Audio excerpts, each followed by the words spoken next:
Imagine that in this position you are playing as white, but your goal is not to checkmate black. That's pretty easy to do. There are a lot of checkmates in one in this position. This is checkmate, and so on and so forth. Your goal is to force black to checkmate you. And in order for you to understand what I mean by force, let me change the position a bit. Let me push this pawn all the way to g3 and let me add a queen, for example, in this square. So now if you play something silly, for example this move, yes, black has a mate in one. This is checkmate. However, black is not forced to go for the checkmate. Black can play something silly as well. So this is what I mean by force. So if we go back to the original position, your goal is to get black to not have any other choice but to checkmate you. Now that this is clear, let's see how this is done. You need to start by pushing this pawn.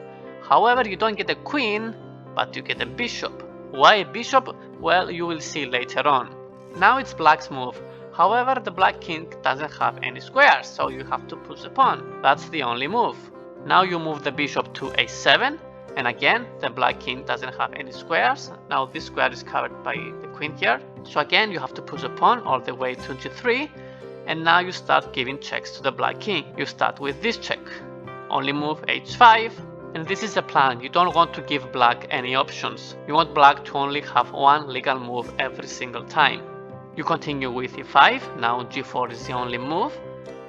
Now you go f4. h3 is the only legal move. And now watch this. You play bishop g1. The black king doesn't have any squares to move. The queens and the king cover all of them. So you have to push the pawn. And this is checkmate. You successfully forced black to checkmate you. And this is why you had to promote to a bishop. If this was a queen or a rook, then it would be able to take this pawn. And if it was a knight, then this would be check and this position wouldn't be possible. Also, if it was a knight, then it would need a lot of moves to get to this square, and this would have been too slow. So that was the anti-puzzle. I'm not gonna claim that this solution was unique, although it could be. You can play around, and if you can find any other solutions, let me know. But yeah, that was it. Thanks for watching and see you in the next one.